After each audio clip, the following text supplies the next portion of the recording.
এই যে আমরা কোরবানি দিলাম, এটা কার উদ্দেশ্য? পয়গাম কার? আল্লাহর পয়গাম।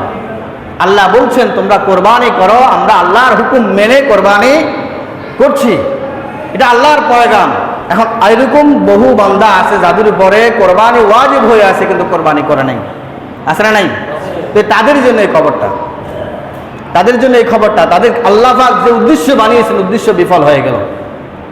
তো উদ্দেশ্য বিফল হওয়া মানে তার স্থান জাহান্নাম হয়ে যাওয়া। তো এই জন্য কোরবানি আমাদেরকে যে শিক্ষা দেয় সেটা হলো ইবাদতের প্রতি উৎসর্গ করা, নিজেকে ইবাদতের দিকে ঝুঁকিয়ে দেওয়া, নিজের প্রাণপণ চেষ্টা করে আল্লাহর হুকুমকে মানতে আমাদেরকে উদ্বুদ্ধ করে কোরবান। প্রতিদিন মুয়াজ্জিনে 5 বার আযান দেয়, এটা কার ডাক? আল্লাহর ডাক। আল্লাহর ডাকের দিকে মুয়াজ্জিন শুধু বায়া। মুয়াজ্জিন কি? বায়া। মুয়াজ্জিন আল্লাহর পয়গামটা বায়া হয়ে আমার আপনার কানে পৌঁছে দিয়েছেন যে এখন নামাজের সময়। তাহলে হুকুমটা আল্লাহ পৌঁছাচ্ছে মুয়াজ্জিন। মুয়াজ্জিন পৌঁছে দিয়ে আমাদেরকে সজাগ করছেন যে তোমরা এখন নামাজের দিকে চলো, মসজিদের দিকে চলো। যারা আসছেন তারা আল্লাহর হুকুম বাস্তবায়ন করছেন, আর যারা আসেন নাই তারা আল্লাহর হুকুম বাস্তবায়ন করেন নাই। তাহলে আল্লাহ পাক আল্লাহর হুকুম বাস্তবায়নের জন্য পৃথিবীতে আমাকে আপনাকে প্রেরণ করেছেন।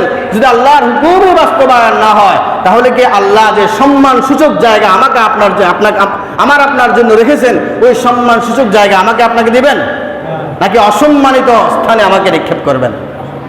তাহলে অসম্মানিত স্থান জাহান্নাম আর সম্মানিত স্থান হলো জান্নাত। তাহলে আল্লাহর উদ্দেশ্য সফল হলো জান্নাত, আল্লাহর উদ্দেশ্য যদি বিফল হয় জাহান্নাম। এটাই কোরবানি শিক্ষা দেয়।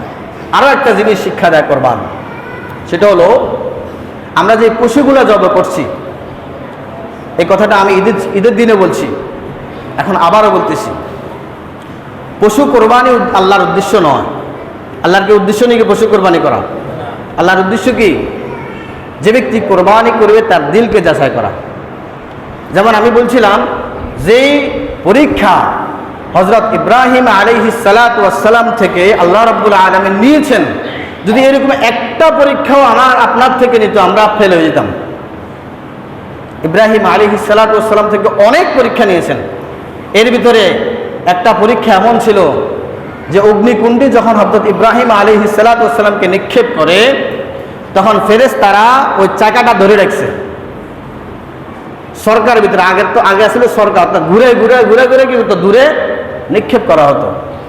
ফেরেশতারা ওই চাকাটা ধরে রাখছিলেন। তখন শয়তান একজন বৃদ্ধ বয়সের রূপ ধরে তাদের কাছে আসলেন যে তোমরা হাজার চেষ্টা করলেও এই সরকারটা ঘুরাতে পারবে না আর ইব্রাহিমকেও আগুনে নিক্ষেপ করতে পারবে না, কারণ হলো এই সরকারটা ফেরেশতারা ধরে রেখেছে। তাহলে কি করতে হবে? তখন শয়তান বুদ্ধি দিল উলঙ্গ নর্তকীদেরকে যদি এখানে না চাও তাহলে ফেরেশতারা মাসুম নিষ্পাপ বেগুনাহ, তখন তারা এই গুনার জায়গা তারা থাকবে না, তারা চলে যাবে। তখন এই সরকারটা তোমরা ঘুরাতে পারবে। যে যেই কথা যেই যুক্তি সেই কাজ, এরকম আসেনি? কুযুক্তি দেওয়ালা লোক নাই পৃথিবীতে, আসে না? নাই।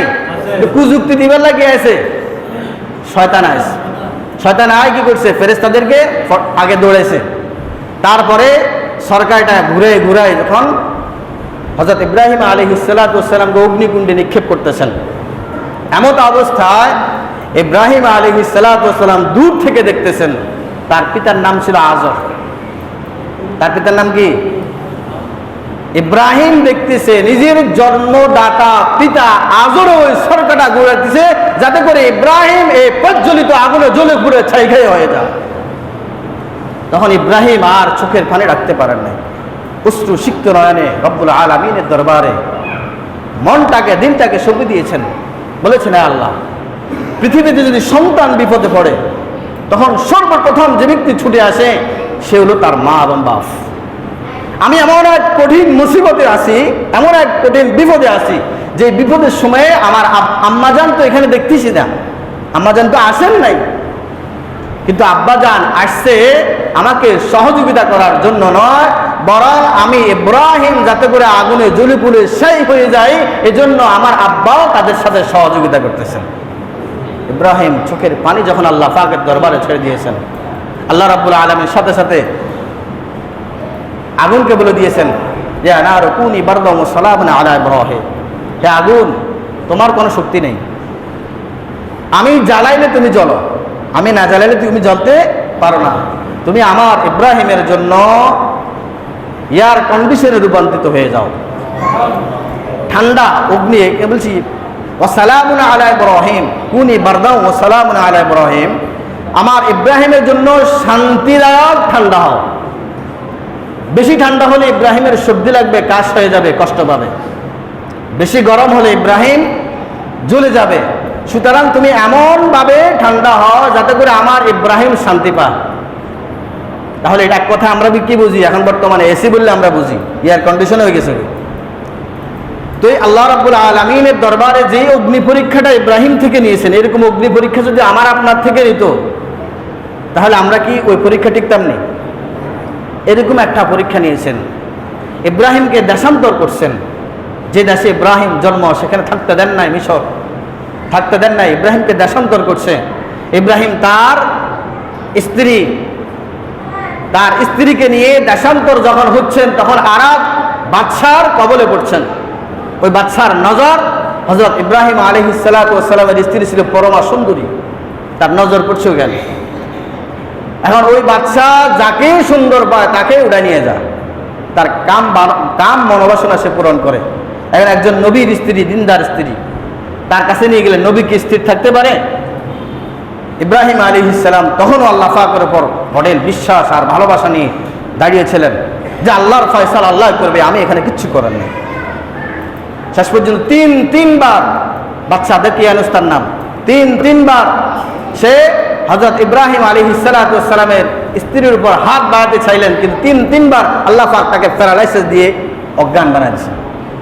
অবশেষে প্রথমবার যখন এমন অবস্থা হয়েছে, তখন বলতেছে ইব্রাহিম আলাইহিস সালাতু ওয়াস সালামের স্ত্রী, ওনার নাম ছিল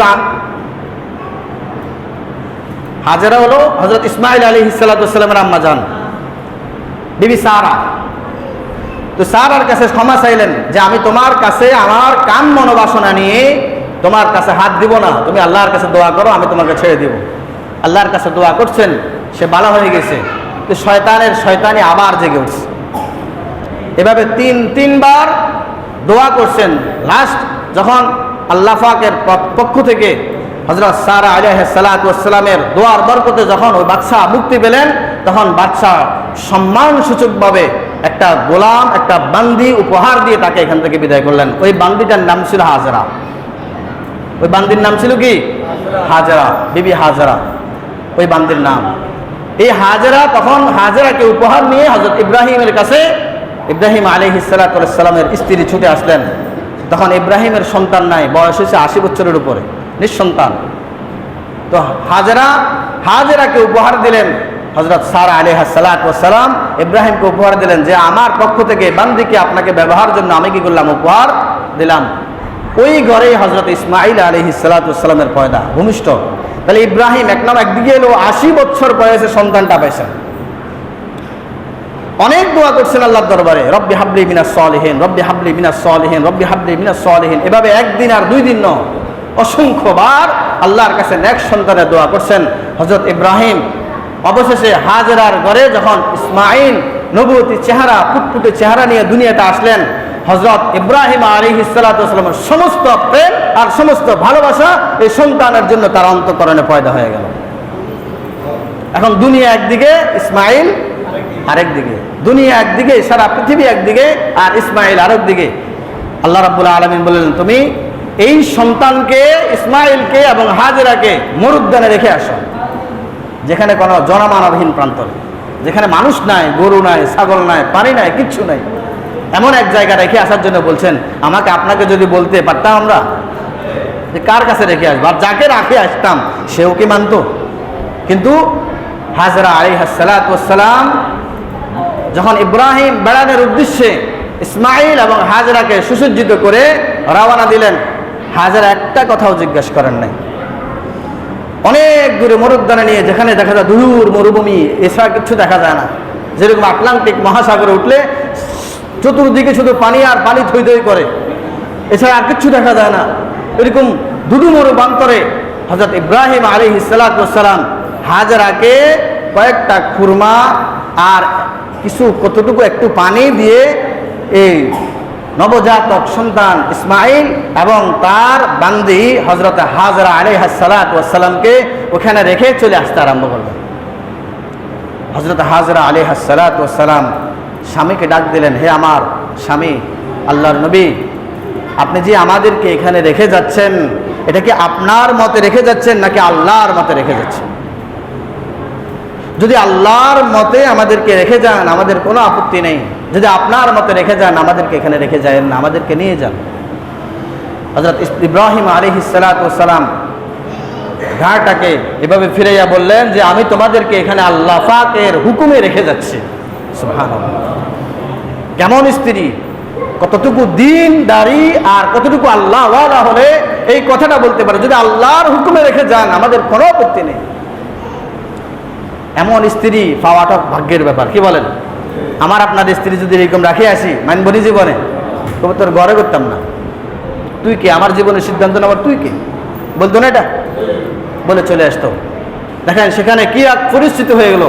হযরত হাজরা এই সন্তানকে নিয়ে কঠিন এক অগ্নি পরীক্ষা দিলেন। সাফা মারওয়া দৌড়াদৌড়ি, পানি শেষ, খুরমা শেষ, খাওয়ার মতো কিচ্ছু নাই। সন্তান কান্নাকাটি করতে করতে তার জীবন নাশ হয়ে যাওয়ার উপক্রম হলো। আল্লাহ রাব্বুল আলামিন তখনই গায়বীভাবে সাহায্য করা শুরু করলো। এখান থেকে একটা জিনিস শিক্ষণীয় হলো যে বান্দার চেষ্টা যেখানে শেষ সেখানে আল্লাহ পাকের রহমত শুরু। হাজেরা তার সন্তানকে বাঁচানোর জন্য প্রাণপণ চেষ্টা, জীবনের শেষ মুহূর্ত পর্যন্ত সংগ্রাম চালিয়ে গিয়েছেন। আল্লাহ রাব্বুল আলামিন তখন জান্নাতি পানি তার জন্য বরাদ্দ করে দিয়েছেন, জান্নাতি খাওয়া তার জন্য বরাদ্দ করে দিয়েছেন। এজন্য বান্দার চেষ্টা যেখানে শেষ সেখানে আল্লাহ পাকের রহমত আর আল্লাহ পাকের সাহায্য সেখানে শুরু। কিন্তু আমরা তো অল্প তো অধৈর্য হয়ে যাই, কি বলেন? এই যে 9টা বছর, কোনটা বাতে আছে 11টা বছর, এভাবে মনে করেন ইব্রাহিমের কোনো কথা নাই, কোনো আলোচনা নাই। এই সন্তানটাকে লালন পালন করছে হাজেরা। 9 বছর পরে তারপরে স্বপ্ন দেখা যে তুমি কি করো, তোমার প্রিয় বস্তু আল্লাহ রাস্তায় কোরবানি করো। এখন ইব্রাহিম আলাইহিস সালাতু ওয়াস সালাম কোন রাবায়তে আছে 100 উট কোরবানি করলেন। আবার এই স্বপ্ন দেখা, বারবার এই স্বপ্ন দেখা, বলতেছে তোমার সবচেয়ে প্রিয় জিনিস।